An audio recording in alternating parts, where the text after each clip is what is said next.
Conversation with the Mystic is a series that's rapidly gained momentum and popularity ever since its inception a few years ago. The focus this evening, as we all know, is of life and love. Love, of course, being that dodgy four-letter word that seems to give many a reason to live and sometimes gives them a reason to die.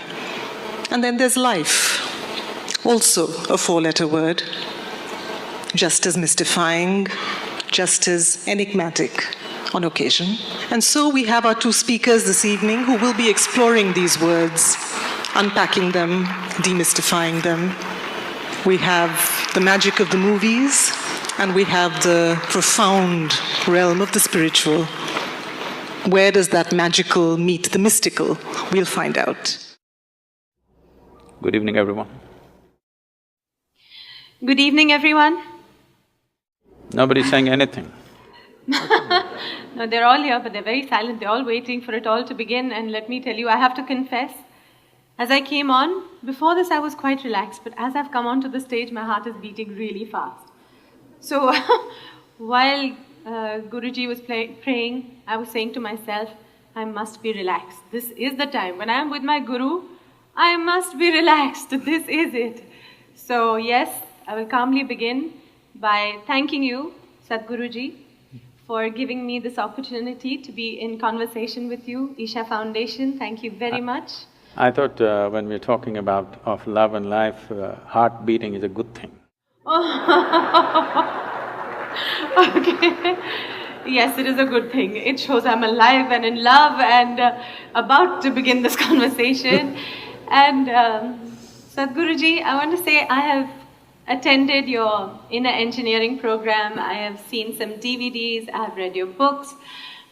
And everywhere there are your brilliant views on various issues. It could be from the making of a nation to the making of a toy car, from the running of a household to the running of parliament. You have brilliant views on every issue that one can ever question. Yet I know very little about you. And here's a brilliant mind with an, for lack of better words, I'd say out-of-the-box thinking. So different, so refreshing, so enlightening. I'm fascinated and I want to know about your life. And I'd like to know that, were you just born brilliant? Did it begin from that very moment? I was a normal birth, I didn't come in a box.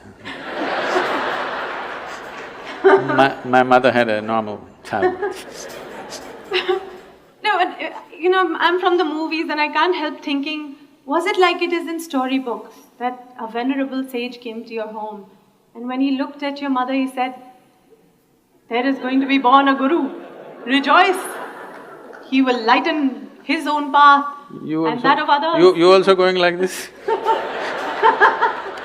but was it like that? Or how was it? How was your childhood?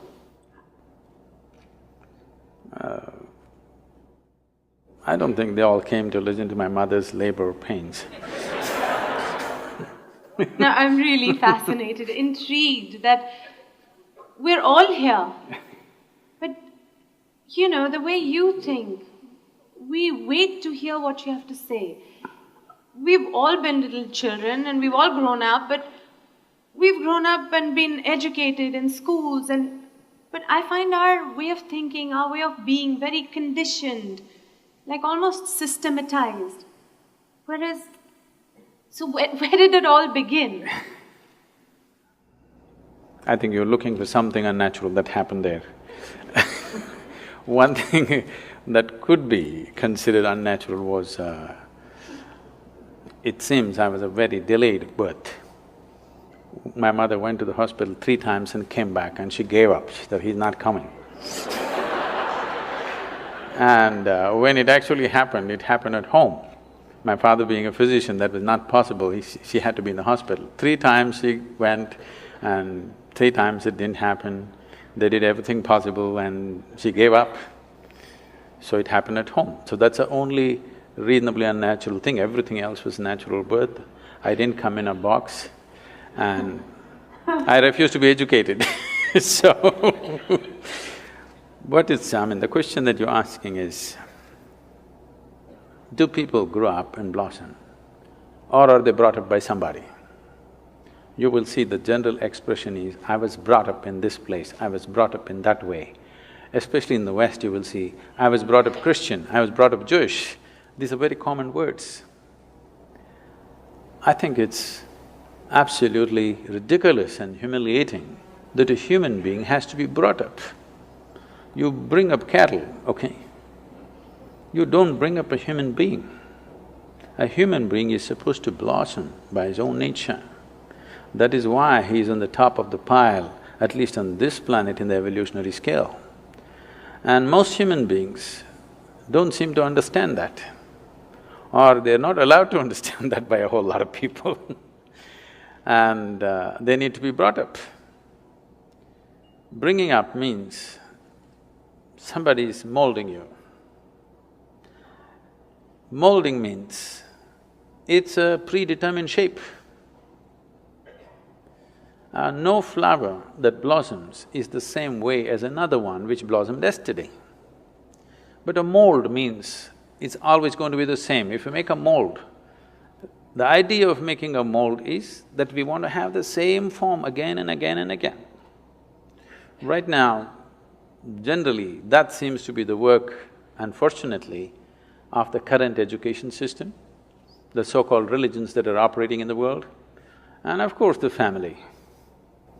They want you to be in a certain mold. They don't want you to blossom like a wildflower because they're afraid of anything fresh happening among them.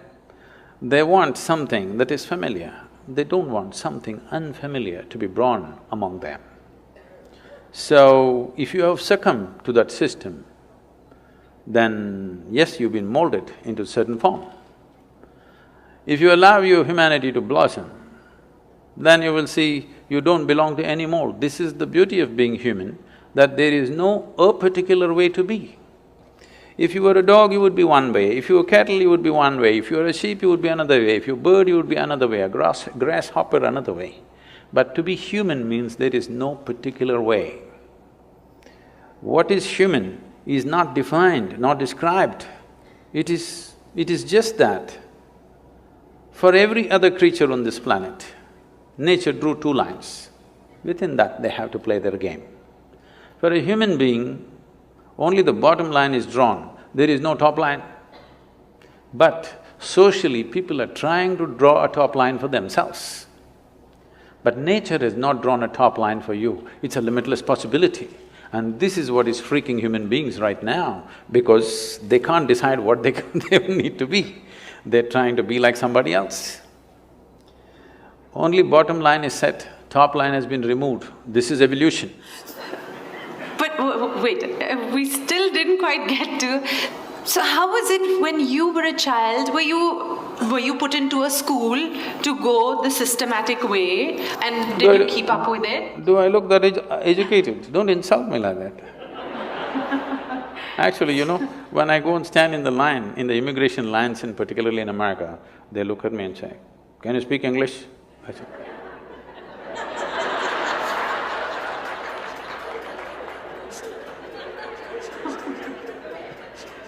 because I have that uneducated look, it's not easy. Do you know what it takes to remain uneducated? Education is just 20 years of going somewhere and getting one certificate. To remain uneducated, it's very difficult. Because from the day you are born, your parents, every other adult, the school, the damn thing, everybody is trying to educate you about something that's not worked in their life.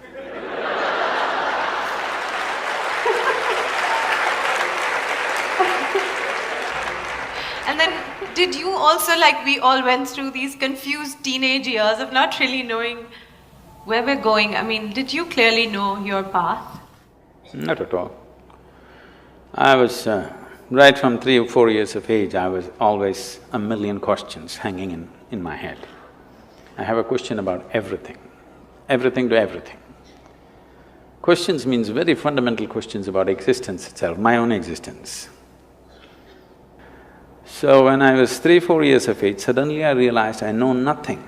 Know nothing means somebody gives me a glass of water, I do not know what is water. I know how to use it, I know if I drink it, it'll quench my thirst and so many other ways of using it, but I do not know what is water.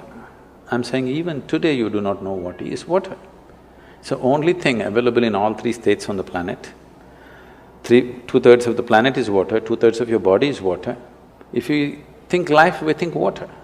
But do you know what it is? With all the scientific exploration, we do not even know a single atom in its entirety. Today our idea of science is learning how to use everything. Yes, we know how to use an atom, we know how to break it, we know how to fuse it, but we really do not know what it is. Any one thing, tiniest thing in the creation, we do not know in its entirety. This is the fact of life. Well, even something simple as what you started with saying, that looking at water, I mean, straight away I was taught water, H2O, and what it can do, and you can mix it with colors and it becomes that, you can drink it and it quenches your thirst. But I never looked at it and said, I don't really know what is water. Because nobody looks at anything. See, everybody is looking like this. Nobody has any attention for a piece of life here. They're like this. If you pay attention to one life, one blade of grass, one grasshopper, one human being, something else will happen. That's why we said life and love, because if you pay attention to one human being, some love will happen within you, okay? If you miss life, at least some emotion in that direction must happen to you. That will happen only if you pay attention to one. If you're looking at like this, these days it's become a fashion because you're on love on Facebook, you love the whole humanity. To love one human being, if you want to love one human being, it costs life. To love the whole humanity doesn't cost anything. It's even better to love God, because it's always easy to love somebody who's not here now. It's so easy. But if you have to love somebody who's sitting next to you right now, it costs life. You know how difficult it is to love someone who's next to you right now? How easy it is to love someone who is dead or who is in heaven? Isn't it so? Let's face it. Because if you have to love one thing is you have to pay attention. Without attention, it will not happen. And above all, you have to give up something that is you to accommodate another, otherwise it will not happen. The English expression is very good, you must fall in love. You cannot rise in love, you cannot stand in love, you cannot fly in love, you have to fall. Something of you should fall, otherwise it'll not work, you will not know it. So, you want to have a fake sense of life, then you don't pay attention to anything. Everything is information, nothing is a living experience. Everything is from the textbook or from the cinema or from the internet. Nothing is from life's experience. We're doing more and more today of that. Sadhguruji, you just mentioned love, and today it is about life and love, and I would like to know, for us it is maybe love your family members, whoever it could be. Why I ask you this is because there's so many versions of this and I really want to get to it. Some teachers, some gurus, some guides will say, you can love, but you must be detached. Oh. You must love, but it cannot be conditional. It should be unconditional. And so there's versions of it. I just want to know. See, so the simple way of make you keep coming back to me is to give you something that you cannot do. To give you a teaching which you can never do. You must love, but you must be detached. Now you have to keep coming back to me for consultation, endlessly. Sorry. I'm saying throw yourself into your love affair and die into it, something will happen. Something worthwhile will happen if you're willing to die into the process. Not just anything, whether it's your work or your life or your love or whatever, if you do not know how to throw your entire self into it, you will never know the taste of what it is. Love but be detached. Why do you want to love then? Only because you want to include somebody as a part of your life, part of yourself, that's why you love. No, I love but I am detached. This means you have to come back to consultation every day, it's like a psychiatrist's job. Every day you have to come and sit on the couch. You need treatment and there is a fee. So, okay, all right. So you can love and be attached. No, I didn't say that. Okay, I'm coming back for consultation, please. So what did you say? I only said, see, what is this need for love in a human being? You must understand, a human being constantly, a human being is longing to be something more than what they are right now. If this finds a simple, basic physical expression, we call this sexuality. Sexuality means just this, physically you're trying to make something which is not you a part of yourself. For a few moments you may succeed. If you try this mentally, it gets labeled as greed, conquest, or maybe simply shopping. Shopping. Oh. Some people go for conquest with swords and guns, some people go with checkbooks and cash, credit cards. The thing is, you want to include something which is not a part of you as yourself, that is the whole effort. Whether you want money or wealth or you want to occupy a nation, what is it? Something that is not you, you want to make it yours. Yours is an effort to make it a part of yourself. If it happens emotionally, on the emotional level, if you try this, we call this a love affair. You're trying to make somebody who is not a part of you, a part of yourself emotionally. This is a love affair. If you do it consciously, we call this yoga. Yoga means union. So all these efforts are fine, everything has its own beauty but has its own limitations. When you understand the limitations of all the other methods, nothing right or wrong about it, it is just that it will work briefly, it will not work for always. When you realize that, you consciously try to include. When you consciously become an inclusive process, if you sit here, if you experience everything as yourself, then we say you're a yogi, okay? So this is a love affair successful. It was something you said at the end which I would like to ask you again. You said love, inclusiveness. I can't understand how I can love everybody in this room. You cannot. There's some people you cannot love. I can barely see up there and up there. So how is that? How do you include everybody in your love? See, because you are looking at love as something that comes to you or you yield to the process of love only because you appreciate a particular quality, a shape of somebody's nose or the shape of their mind or their thought or their emotion or the way they speak or the way they do things or the way they relate to you, something, okay? There are many things. It is based on something that is acceptable to you. If they do something that is not acceptable to you, love crumbles. Yes. Now what I'm saying is, I want you to look at this, whether love happens to you or hate happens to you, anger happens to you, misery happens to you, joy happens to you, it only happens within you, isn't it? Yes. It never… People say love is in the air. No. Because you are feeling very pleasant in your emotions, suddenly air feels vibrant, it always been, you missed it all your life, now you're beginning to feel it. Okay. All right?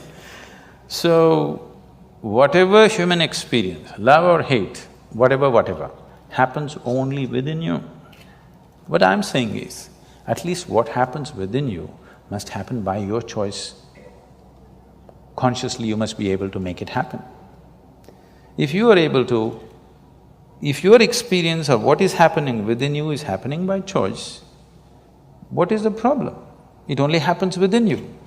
Love is not a relationship. A relationship is a different thing. Love is a certain sweetness of your emotion. Whether you look at a tree or a dog or a man or a woman or a child or just at the sky, why can't you look at it lovingly? Because it's not about loving the sky, it's about the sweetness of your emotion. If your emotions are sweet, whatever you look at it in a certain way.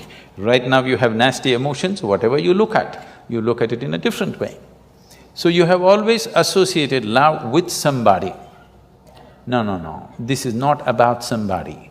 Love is not something that you do, it is something that you can become. If you're willing, you can become love, you can make your emotion into a very sweet space. If you make your body very pleasant, it becomes pleasure. If you sit here, it can be great pleasure just sitting here and breathing. If your mind becomes pleasant, we say this is joy. If your emotions become pleasant, we say this is love. If your very life energies become pleasant, we say this is blissfulness, this is ecstasy. If your surroundings become pleasant, we call that success. Now you're calling your success with somebody as love, that's a mistake.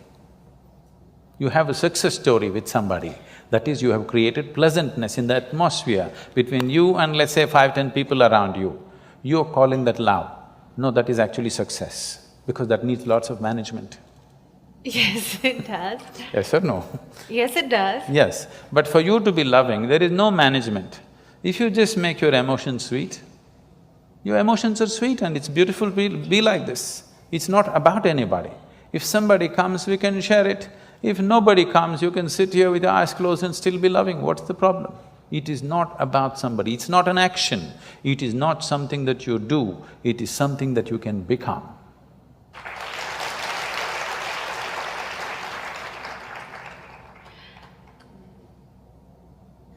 It's a lovely, idyllic.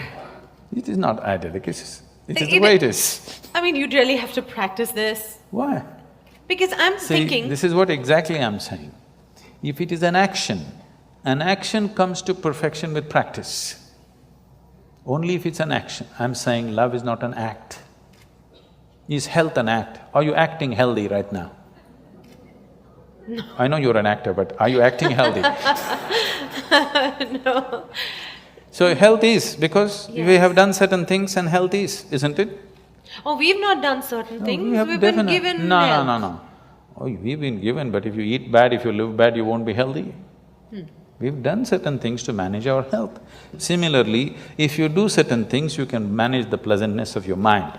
If you do certain other things, you can manage the pleasantness of your emotion. If you do certain other things, you can manage the pleasantness of your very life energies. This is things that you can do. Now, what you can do internally, you're trying to manage externally. What can be done here within you, you're trying to manage by creating an atmosphere around you, which is a very difficult thing to do, because outside will never happen 100% the way you want it. To some extent we can manage, we can't do all of it by ourselves because there are many forces involved. Sadhguruji, you said something about health, and you said you do certain things for yourself. Certain things. One, you are given health, and then how you maintain it is you eat well, you exercise, and you remain healthy. Now, to be loving, when maybe in a household, any situation, maybe outside, like you said, outside forces are not pleasant. It doesn't come easily to then just be loving. So what is the practice to become that way or to train yourself to be that way? I want to remove this idea from your mind. You believe you need to practice. Practice means you're trying to perfect an action, isn't it? To be loving at all times? Yes, that is not an act. No, not an act. No, I But don't to want be to so I don't want to accepting. go back to the movies, okay? No, to be so accepting, because… No, it's not about accepting. Right now, do you want to keep your mind, your thought process, pleasant or nasty? Tell me, what is your choice? Ideally pleasant. No, just tell me, pleasant or nasty?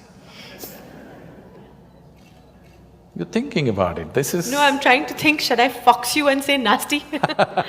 Say it. Okay, nasty. I'm going to bless you now. No. Okay, I take back my words. Okay. All right. Any human being's choice for themselves is definitely pleasantness, Yes. isn't it?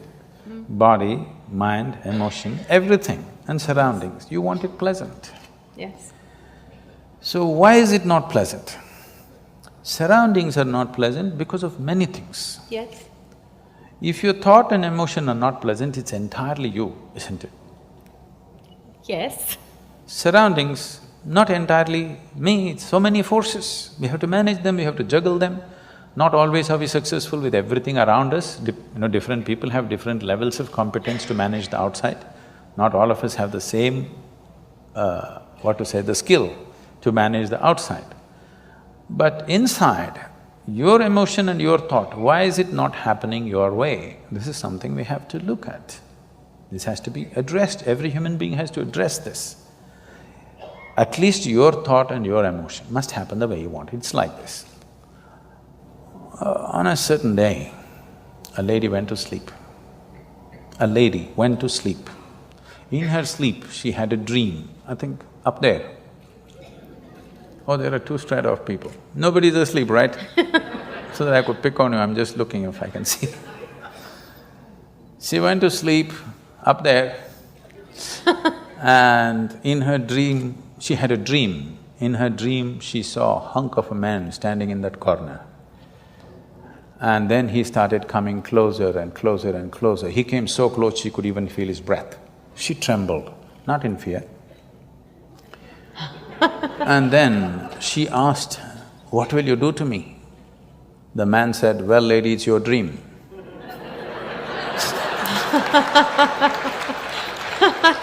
I'm saying, what's happening in your mind is your bloody dream. Now the problem with life is not that life is not happening the way you want it, even your dream is not happening the way you want it. That's a problem. I'm saying at least fix this, at least let the dream happen the way you want it. If you are dreaming the way you want right now, your thought and your emotion would be pleasant, isn't it? Yes, but Fixing the world is another thing, that's a different game. That needs lot of skill. This needs just willingness. Why we are continuously talking about joy, blissfulness, love is not because it's a goal by itself, these are not goals by itself. Only when you're pleasant by your own nature, you stop being in pursuit of happiness. You are fine by yourself. You don't have to go anywhere to feel pleasant. You don't have to do anything to feel pleasant. Sitting here, you're feeling very pleasant. Now you will look at life the way it is. Otherwise, you're an endless race. Pursuit of your happiness is a lifelong thing. Till your deathbed you're pursuing, what does it mean? That means you're a failure. If you're pursuing happiness when you were 5, I can understand. But that was not the fact. When you were 5, you're simply happy by your own nature. When you're 50, you're pursuing your happiness, this is a failed story, isn't it? But Sadhguruji, suppose we say this to the common man who has a little house. Where did you meet a common man? I'm imagining it. Every man or woman think they're special, believe me. Oh, yes. Yes, so where did you meet a common man, I'm asking? Oh. Okay, Sadhguruji, when you said about the common person and the special person, I know some teachers have always told us, and why your parents always tell you that, you are special. Each one of us is unique. I remember this part, I'm not sure whether I heard it at your discourse or on a DVD of yours, where you said it was about, people being special and us always thinking that God knows of us. And you said something like, do you know all the grasshoppers in your garden? So, of course, all of us have said no. So you said something like, so how does God know each one of you then? And I was devastated. Because I always thought somebody out there knows me, cares about me, and I'm special. You thought you were number one on his book, is it? Well, I've been told since I was a kid, you're special, you're unique, and God cares about you. If when somebody says you're unique, it's an insult. No, you said no top line, so you're okay. peaking in different ways. In this vast cosmos, this solar system is just a speck. Tomorrow morning, if the whole solar system disappears, vanishes, evaporates, nobody will even notice it. Maybe it's not even on the account books of creation. It's so small. In this speck of a solar system, planet Earth is a super speck. In that, Mumbai is a micro super speck. In that, you are a big man or a woman, which is a huge problem. This is a very immense existential problem, you know. This is because we have lost perspective as to who we are, what we are. Our psychological realities have become bigger than the cosmic reality. That is the big problem. It's time you step out of your cinema. I'm not talking about the Hindi cinema, I'm talking about the cinema that everybody is playing in their own minds. See, right now they darken this whole hall because it works best that way. This is the basic technology of a cinema. If you do not darken the cinema hall, if you light it up and play a nice cinema, it's not going to work. You have to darken it. So I'm saying a cinema of your mind because it's a dark space.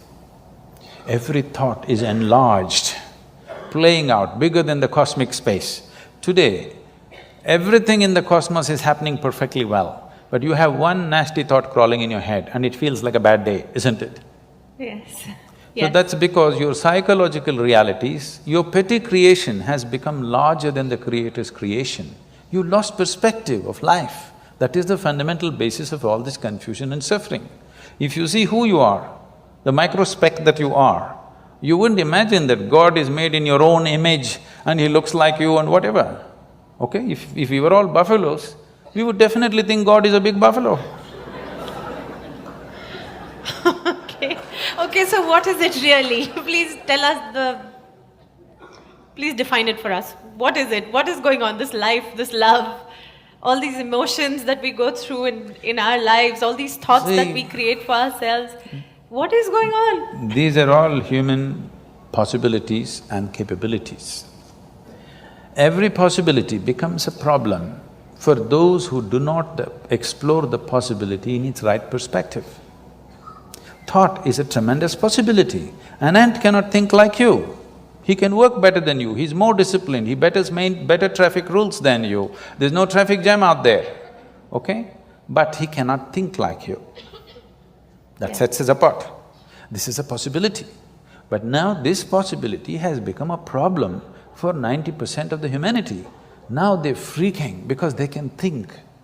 And they're thinking all the wrong things, their thoughts have become nasty. If they were pleasant, they would have enjoyed their thought process. Because it's become nasty, it's becoming an ailment, isn't it? People are suffering their thoughts immensely because they do not know how to keep it pleasant, nothing has been done towards it. So what is a possibility always becomes a problem if you do not explore it in the right perspective. So your thought and emotion has become a problem. Now love affair is a problem, you're making all kinds of things out of it, which are all coming from this misunderstanding. Not understanding this thought and emotion is generated by me, I can generate it whichever way I want. If nastiness is what you like, you do it. I don't care if that's what you like, but you're suffering it. If you're suffering it, you shouldn't be doing it. I'm not telling you be loving. What is your choice, pleasantness or unpleasantness? If unpleasantness is your choice, you enjoy it, do it, what is my problem? You want to drink poison, what is my problem? I'm just telling you, this is poison, this is this. Drink whatever you want, but by choice. Don't drink unconsciously, that's stupid. That is not befitting of a human being. A human being means we are far more conscious than every other creature on this planet. That's what sets us apart. Every creature eats, but we can eat consciously. So our eating becomes so many things. Every creature has sexual drives, they go and fulfill it whichever way. We can do it consciously, so we become something. We are doing the same things, but we are doing it consciously. Suddenly there is a magic about it, not because sex is magic, food is magic, no. Because we can do it consciously, every basic act like eating and copulating becomes magical because we can do it consciously. If you leave that one thing, if you exclude that one thing from your life, that you're not conscious about the way you think, the way you feel, the way you act, the way you move your body, if you're not conscious about it, everything can turn ugly, everything can become nasty. So it is this which sets you apart from every other creature. So, A dog is walking on the street, if you show it a biscuit, it'll wag its tail. If you do this, grrr, it'll do. If this is what you are, that if somebody is nice to you, you'll wag your whatever. If somebody is not nice to you, you will bite them. I'm saying where is evolution in you? Forget about civilization, I'm talking about evolution. Where is the evolution? Where is the sign of evolution, I'm asking? Okay, Sadhguruji, let's go to… I've seen people copying answers in examination but never Yeah, questions. got questions.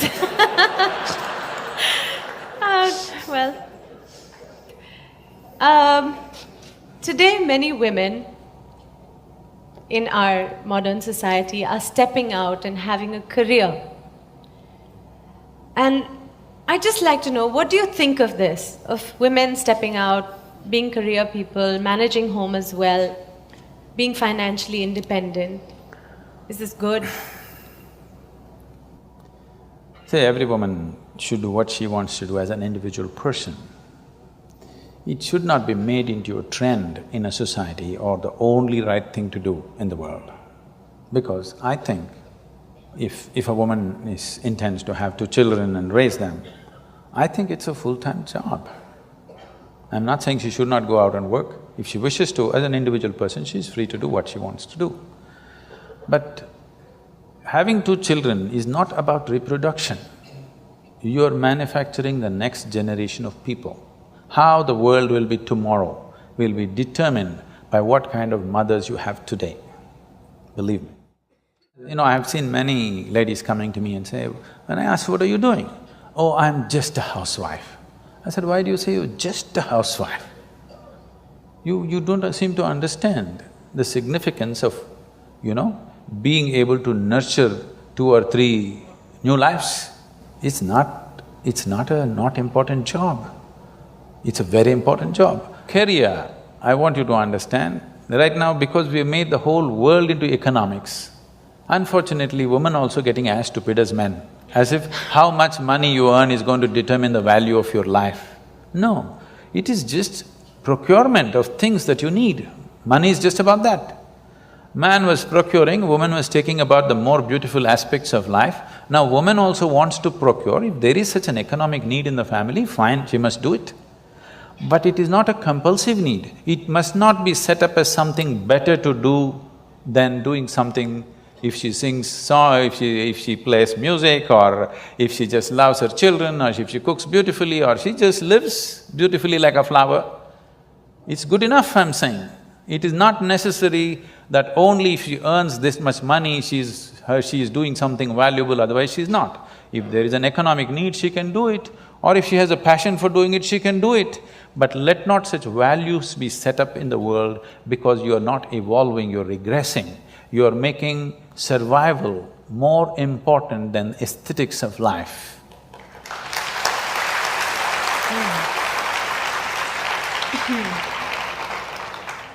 Okay, Sadhguruji, let me take you away from this and let me take you to a world of, say, films. World of films, okay, let's go. Let's go movies.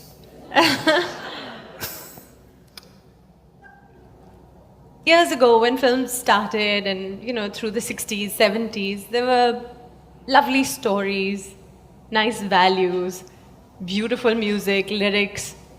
By the time I was the star in movies, some of our jhatka matkas might have shocked the previous generations and they must have said, what is all this? But it was still within limits. Whose limits? I mean, what's acceptable to society, whatever. I'll say, and then now, today, the complexion of films, the kind of films we see, it's little clothes, it's live-in relationships are, up there on screen for everybody to see, and nightclub culture. I mean, it sometimes worries me that my children are growing up now, this is what they're seeing, these are the kind of songs that they're listening to. The lyrics are about, from Janam Janam to expiry date songs. Yes. So this is what they're watching, this is what they think is cool, this is the hip and happening stuff. I'm I little think by the concerned. time you came, the Janam Janam was over, isn't it? No, it was still there. It was in the middle somewhere. The music was wonderful. The lyrics were still lovely. But today it is Munni Badnaam Ho Gayi, and things have really moved to chewing gums, and I am forgetting at this moment what the lyrics are. But then it's shallow right now. India has the youngest population in the world right now. So with such a young nation growing up on this is the feed. This is what you see, this is what you hear. I'm just a little concerned as to what they will turn out to be. I'm sure your parents were concerned too. Okay, so can I'm sure my parents were very concerned when I was growing up. So every parent has this concern, every generation has this concern that the next generation is going wrong, always. I understand what you're saying.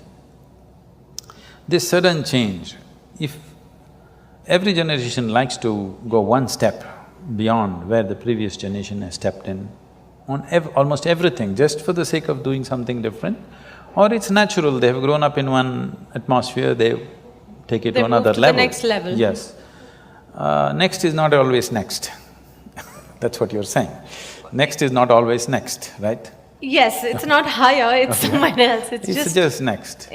So, this concern is always there, but right now, the change that is happening is not the next. It is a serious influence because in the last 15 years, the world's ability to communicate across cultures and borders is so heavy and so unprecedented. Nobody has ever been used to this kind of influences before, okay, never before. This level of influence on our young people, never before possible, no other generation has ever experienced this kind of onslaught from so many directions, and the volume of influence is too big. So, in terms of changes are happening, it is not next, it is simply somewhere and nobody knows where it is because it's too complex and too mixed. Nobody knows where it is, including the young people, it's just a mix of things. So this is because of a sudden onslaught of information and communication. It is not for us to judge whether it's good or bad, it is just that definitely this level of information. When I say information, it's like when we were growing up, I believe it was true for your generation also, we never knew what is boredom, okay? There was no such thing, we were just excited about everything that came our way. But you see today 12-year-old kids, if you tell them what, oh. Yes. You see, they're just bored because they know the whole cosmos, they've seen it on their phone screen, not even on the computer screen. On the phone screen, they've seen entire cosmos, they know everything. Things that you do not know, they know, you ask them, they know it. Yes. By information. By the time they're 18, they have had 5 love affairs and gone. In the Western world, it's like that, here also it's beginning to happen, okay? So by the time they're 18, they've seen everything that you need to see with body, mind, emotion, okay? By the time they're 25, what? What next? What next? No. Yes. You will see, this is not my wish, but this is something that I see, the way people's minds are working, the way they're being laden with information. I'm not by any standards a pessimistic person, but I'm just seeing this. If this level of information continues and it'll multiply manifold for the coming generations, you should not be surprised in the next 50 to 100 years, if 50% of the human population choose to commit suicide, you should not be surprised, because that is what will happen to the mind. Somebody's clapping, look at this, it's popular. No, you've just touched a chord, that's… No, I'm saying, I think we realized today, something… this day, more people commit suicide in this world than all the wars and murders and accidents manage to kill. So more people are on self-help already than murderers, warmongers, bad drivers, everything put together. More people are on self-help. And if this level of information onslaught continues on human mind, I know the nature of mind absolutely, because I know my mind. I know how it works, what it can handle, what it cannot do. I know it clearly what human mind is. That's the reason why I don't have to read people's books or listen to their entire thing. If they say one sentence, I know what their mind is. Because I know the structure of human mind entirely. Otherwise, I won't be who I am. So, I'm saying this, if this level of information onslaught continues at the same pace or at higher pace, which is possible in the next few years, this will definitely lead to wanting to terminate yourself because there will be nothing to live for. There is no joy and excitement about anything. You please watch your children. By the time they're 12, 15, they're just bored. You look back at your own life. Those of you who are over 50 years of age, just look back at your own life. When you were 12, 15, was there any room for you to get bored about anything? Simply you were excited about every little thing, isn't it? Today you will see it's almost a common feature. 12, 15-year-old kids are just bored. Only thing is… Yes, they're all on iPads, iPhones, Because yes, they're on gadgets. we're talking about love and life, all this will not mean nothing. Because you had one love affair when you were 18 years of age, you thought this is your life and you're willing to die for it, whether you died for it or not, but at least at that time you thought you'll die for it, okay? Today on Facebook they have 22 love affairs going simultaneously. It just means nothing.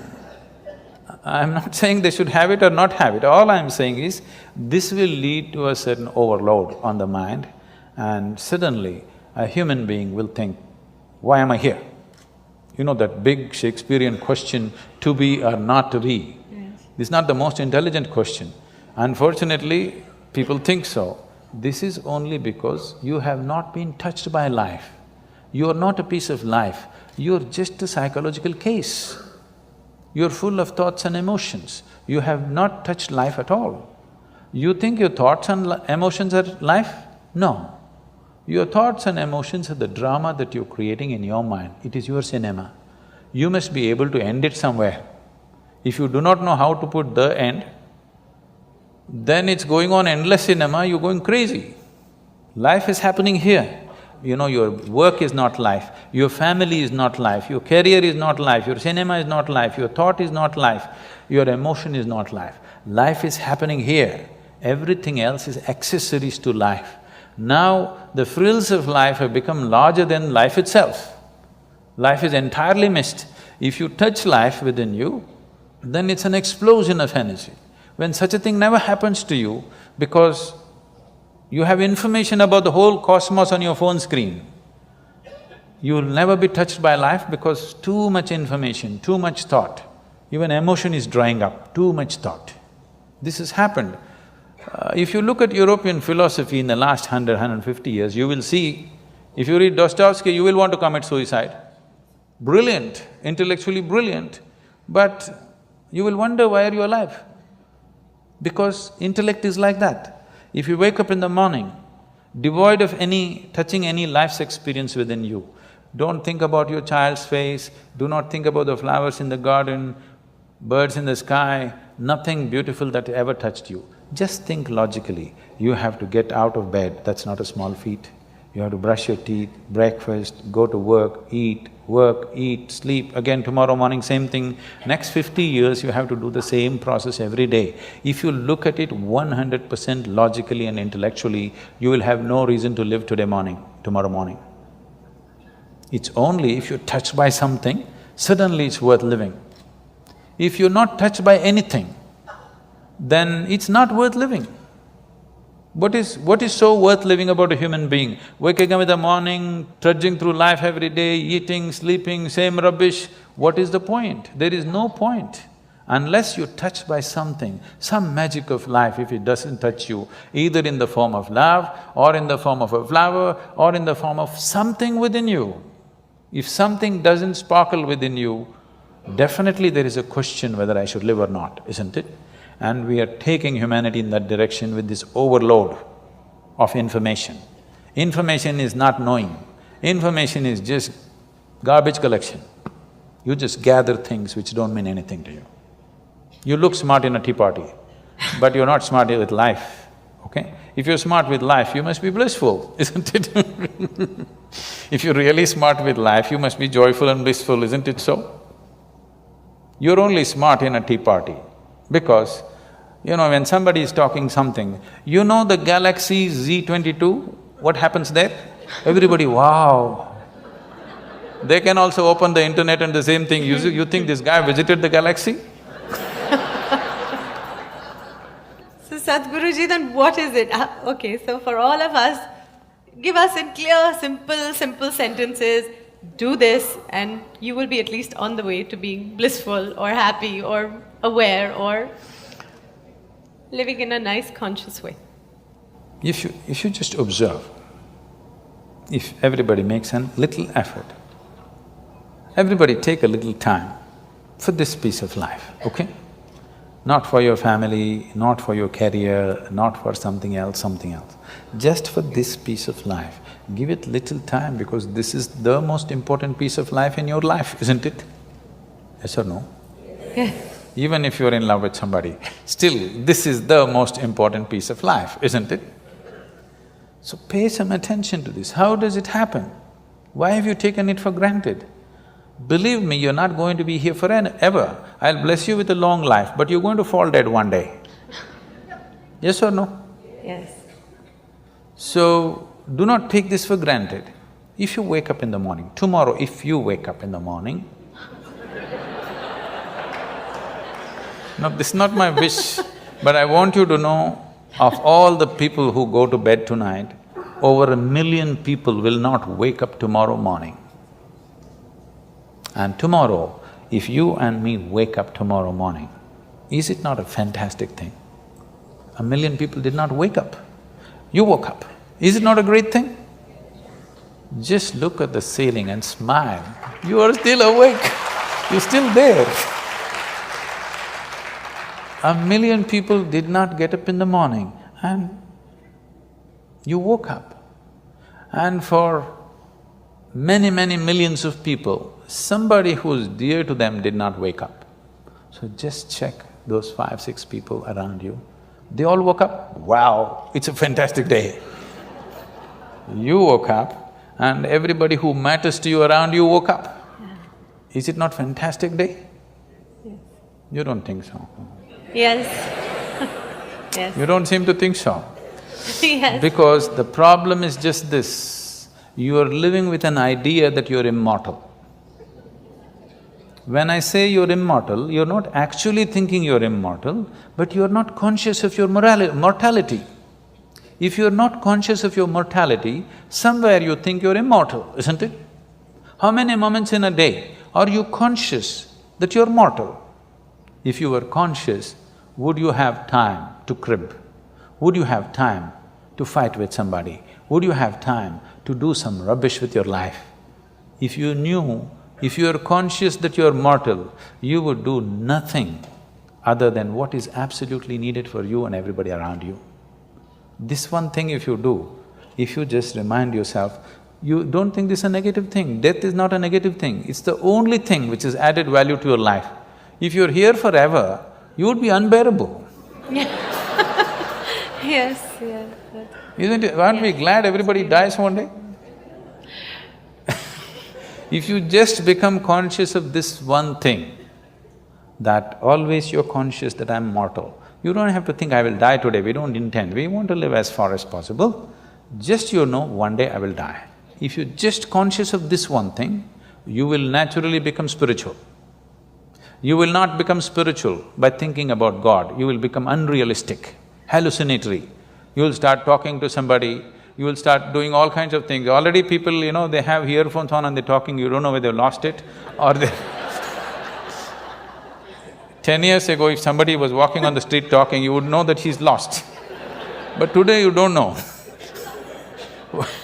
whether they got their headphones on and they just lost it and they're talking, we cannot make out.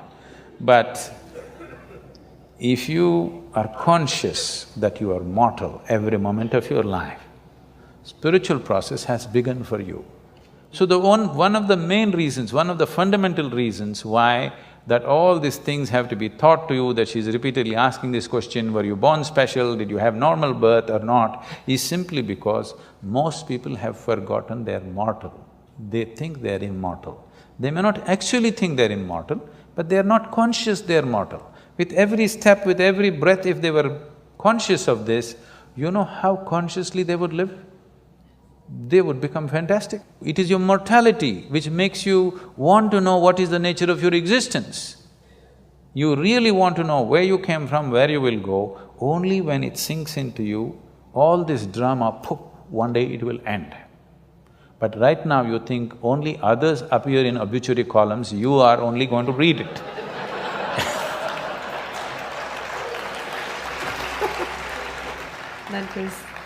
That is simply beautiful. That's all that's needed.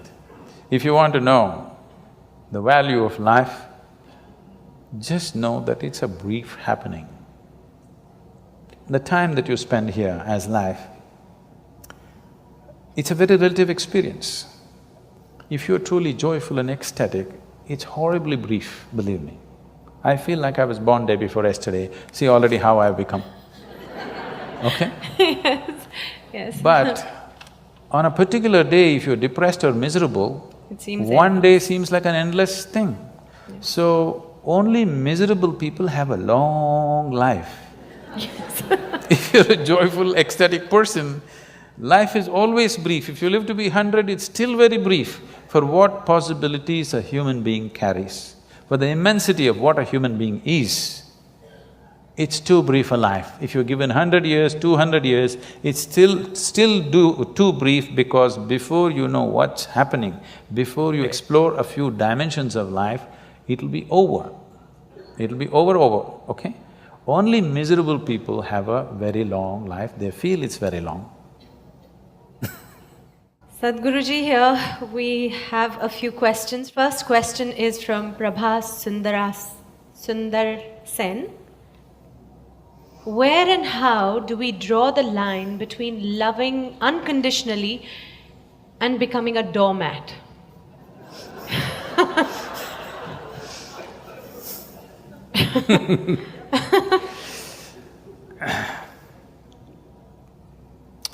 See, we need to understand this. What's being right now passed around as love is generally a mutual benefit scheme. You give me this, I'll give you that. If you don't give me that, I don't give you this. This is not said, but it's done. Okay. It's done, isn't it? It's not said. So, human beings have physical, psychological, emotional, economic, social and various other kinds of needs. To fulfill these things, when you say, I love you, instead of making these things ugly needs that we have to, ugly transactions that we have to do, you give me this, you give me that, to bring some aesthetic and beauty to this transaction, we coat it with a certain amount of sweetness of emotion, which we call as love affair, where the transactions happen more smoothly, because once we are human, somehow doing basic transactions in a basic way makes us feel ugly. If you take food with both your hands and eat it, it's ugly, isn't it?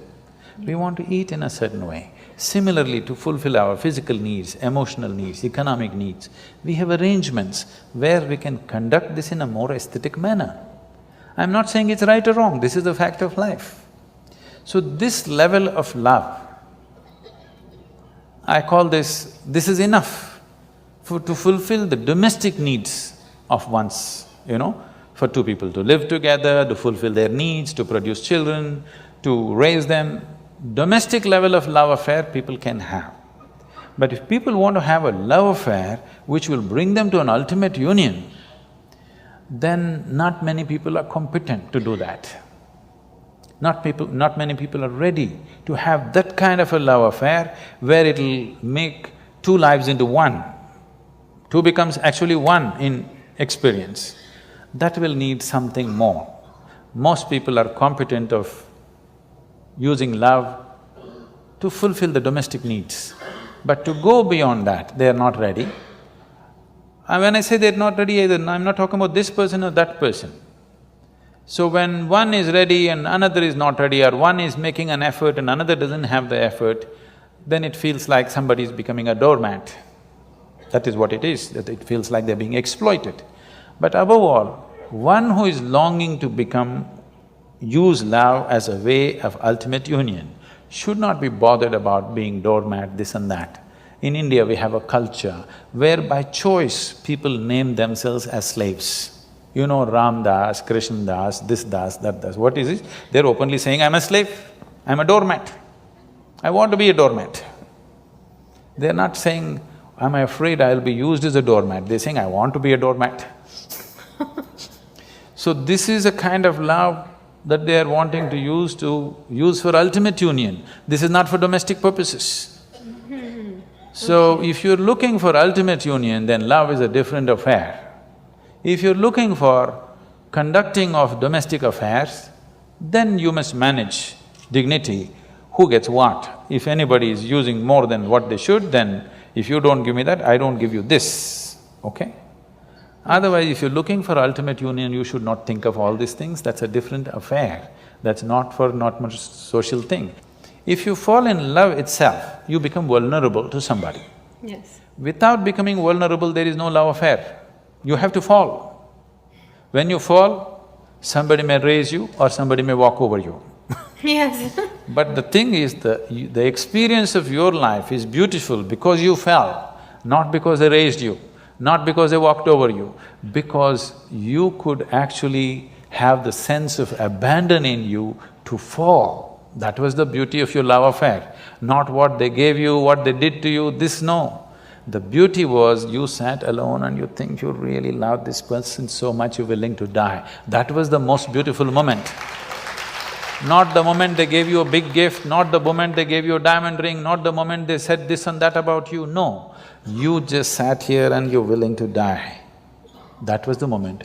Not just a doormat, you're willing to be the dust on their feet, okay? I'm not saying you should be like that. I'm saying where love transformed itself into devotion. If you fall in love itself, you become very vulnerable, but there are still some shreds of sanity in love affairs that you can recover. But if you become a devotee, there is no sanity left and you cannot recover. So before you trade such a land, you must see whether you offer it or not. What are your goals first of all? If your goal is to make a life, a cautioned, a very measured love affair is good. But your thing is, you want to dissolve into the process of life, you don't want to have a good life, you're not planning to have a good life, you just want to become an explosion of life, you don't care what you get and what you don't get, then you become a devotee. Devotion means it's your intention to dissolve into your object of devotion. So a devotee is not expecting whether I'll become a doormat or a crown on somebody's head. Whatever I become, as long as I can touch your feet or head or whatever, it's fine with me. Yeah. So that's a different state of existence. I don't think somebody who's looking for a domestic level of love affair should even ask that question.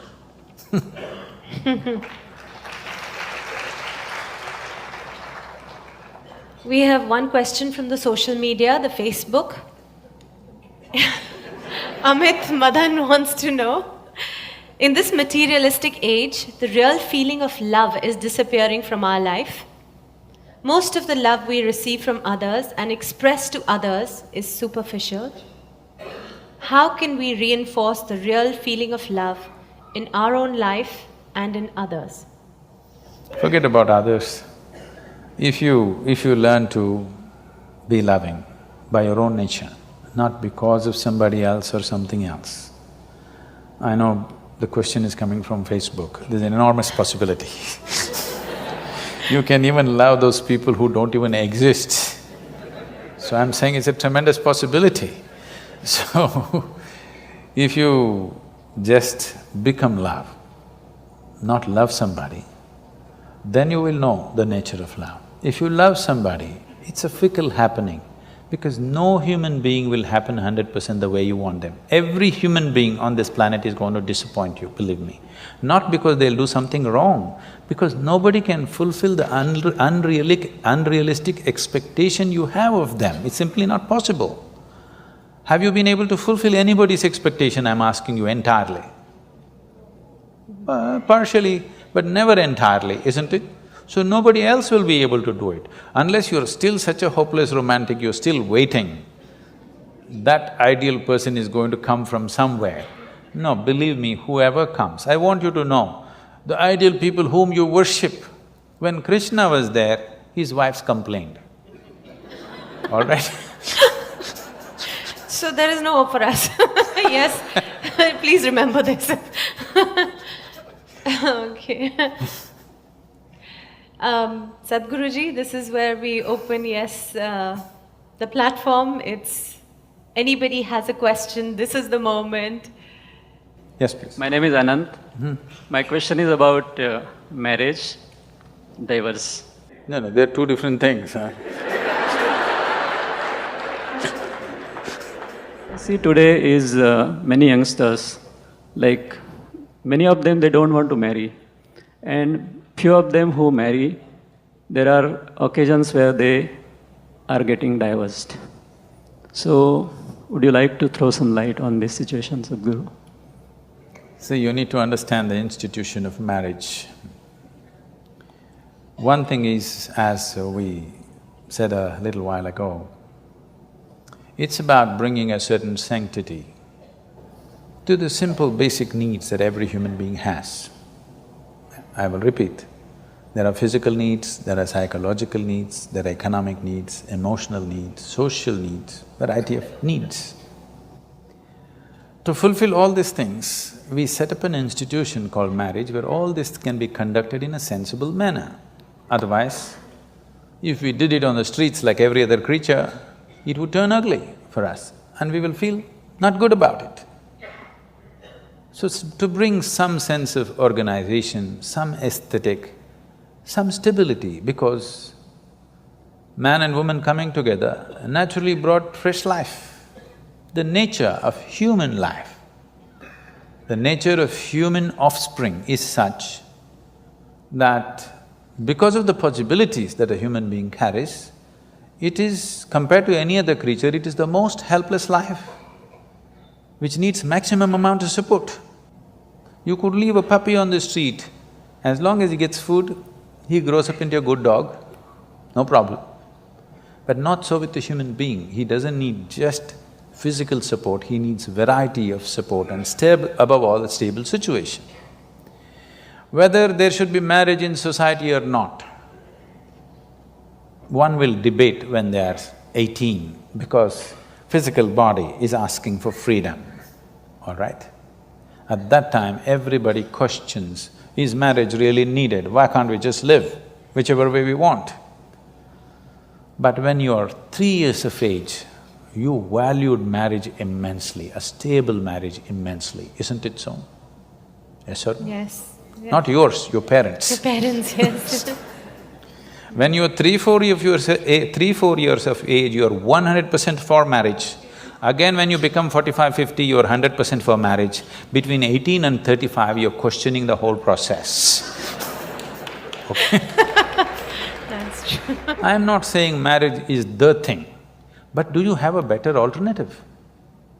If you have a better alternative, damn the marriage.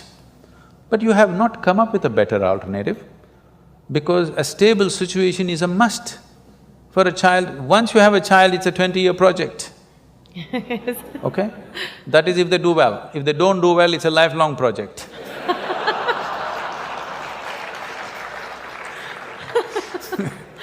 So, if you want to get into such projects, at least 20 years, there must be a commitment to create a stable situation. Your whims and fancies will change, your emotions will change. If that is what it is, don't get into such situations. It's not compulsory for everybody to get married. It's good, young people, you're saying people are thinking whether to get married, and I'm glad. It is not necessary for everybody. But if you get into it and especially if you get into children, you must understand it's a minimum 20-year project, whether you like it or you don't like it. Otherwise, you shouldn't get into those projects. You don't walk into a project, drop it halfway and walk away, isn't it? They have their benefits and they have their problems. It's your choice, but at least choose consciously. You don't have to get married because everybody is getting married. You don't have to talk about marriage and divorce in same breath as if they come together. This is a completely an American idea. You're thinking of marriage and divorce together. Nobody thought of divorce in this country till recently, isn't it? Why should you ever talk about marriage and divorce in one breath? It's a crime. It's really a crime to think on those lines. But if it so happens, something truly went wrong between two people and they have to separate, that will anyway inevitably happen. You don't have to plan it at the time of wedding. Namaskaram, Sadhguru. Okay. Yeah. Namaskaram, Juhi ma'am. You mentioned about survival and you talked about aesthetics of life. I would request you to elaborate on aesthetics of life. And my second question is from my friend. I don't know whether you will answer it or not, but I just want to mention it over here because she has requested me to do so. Her question is, what is the purpose of this universe? Tell your friend I didn't make it. Thank you so much. Why am I being blamed for these things? The only thing I have done is, I have figured the nature of my life. And by figuring the nature of this life, I know by inference, every life has happened the same way. Not just every life, the very cosmos has happened the same way. If you know the nature of this life from its origin to its ultimate, you know the nature of everything by inference, everything that's worth knowing. So tell your friend, I didn't make this universe, so don't blame me for such big things. I just figured my way through my life. And if you figure it, you will see the most important thing that's happening in your life right now is that you're alive. Nothing else. Not that stocks have gone up today, that's not the most important thing. Not your love affair, not this and that. If you don't understand what I'm saying, suppose tomorrow you lost… I'm not saying you must wish, I'm not wishing you must lose, but suppose tomorrow you lost half your money and you're feeling depressed and your mind says, I want to die. Close your mouth, hold your nose like this for 2 minutes. Your body says, to hell with your money, I want to live.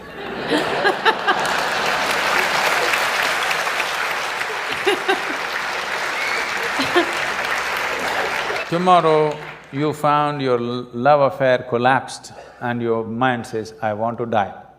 Check. The life within you says, to hell with your love affair, I want to live. Every time you feel little suicidal or depressed, just check. The life within you says, to hell with all these things, I want to live. So I want to know the most important thing that's happening to you right now is life itself. Not the fancy thoughts that you have, not the emotions that you have, not financial arrangements or family arrangements or whatever rubbish you have built around you. These are all accessories to life. These are all frills. Frills are so much you're missing the skirt, that's a whole problem with you. Yes, so much frill. Fundamental things are forgotten. So, this is the most important thing. Right now for most people, life means their job. Life means the new house they're building. Life means the car that they bought. Life means their wife, their husband, their children. No. Life means what's throbbing here, not even your body, not your mind, not your thought, not your emotion. What is right now throbbing here, this is life. Because this is on, everything else seems to be meaningful. If this one stops, nothing around you means any damn thing to you or to anybody.